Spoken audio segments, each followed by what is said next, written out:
Okay, so I've got a thought in my head that I've been trying to put into words for so long, and I think I finally figured out the wording that I can to get this idea out. So I'm pretty sure that scientists and the guys at NASA, astronomers, uh, yeah, physicists, like all those guys, they already have it figured out. They already have the proper wording.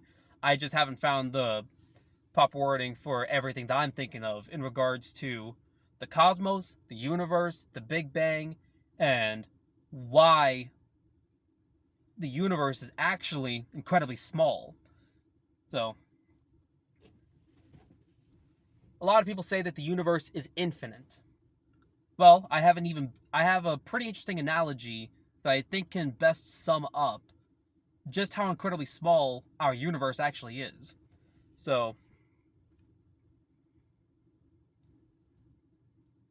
a lot of Christians will say that atheists believe that the Big Bang was something that came from nothing, that there was nothing, the universe, or rather, we were just a void. There was nothing in the universe, and all of a sudden, boom, Big Bang, universe came into existence. That's not what scientists actually believe happened. So, the best thing that I can think of to describe what the current going theory is you have this, like in a Russian doll type segment, we have the Earth, the solar system, the Milky Way galaxy, the universe, then the cosmos. So the cosmos, it's basically added DLC of our universe, or rather, our universe was just an added DLC of the cosmos. Like our universe is just a small part of the cosmos. So imagine how our universe is in relation to us. That is what the cosmos is in relation to the universe. Like it's such a grand and vast concept to think about. But just try to stay with me for a little bit. The Big Bang, like it, the Big Bang wasn't just something coming out of nothing.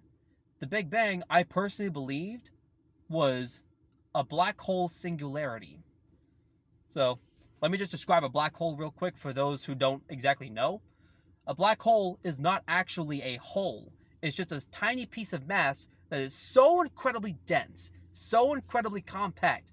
It's like, let's say, for instance, you took a planet, let's say our Earth.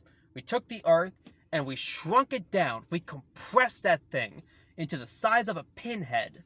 All of the mass of Earth, all of the gravity that is felt throughout every single square inch of our planet is going to be imparted on. It's going to be forced down into that tiny pin. So you have the entirety of Earth's gravity, that immense force, into this tiny space. It's so incredibly heavy, so incredibly dense, that not even light can escape it. If you have, let's say for instance, I tossed this bottle cap just near that little dense mass. This thing is going to get sucked into it so incredibly fast. It's like the atomic structure shreds itself apart and gets sucked into that black hole. It gets sucked into that mass. The gravity, not even light can escape that gravity. And that's why it looks like a hole, because it looks like nothing. But there is something. It's that little tiny pin of mass. So let's take that analogy. The Earth, shrunk down to that tiny pin, becomes the black hole. What if our universe was once a black hole? We take our universe, shrink it all down, we start compressing it, start compressing every single atom, every single molecule of our universe into one tiny ball, like shrinking it, just compressing it and compressing it and compressing it. The energy, the mass, the density, the gravity, every single tiny little bit of our universe compressed into a tiny, tiny space. There is so much energy. There is so much mass. It is so incredibly, like, it's weird to comprehend. But at some point, that black hole is going to go critical. At some point, that mass cannot just keep compressing. It just cannot keep. At some point, there's going to be a breaking point. And I personally believe that is what the Big Bang was. That our universe, like, not to be cliche, but our whole universe was in a hot, dense state. About 50 million years ago. So, all of our universe, so incredibly dense.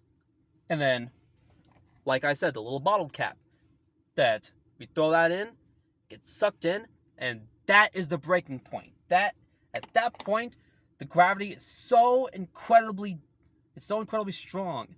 The energy and that little ball of matter that our entire universe is compressed into, it hits its breaking point.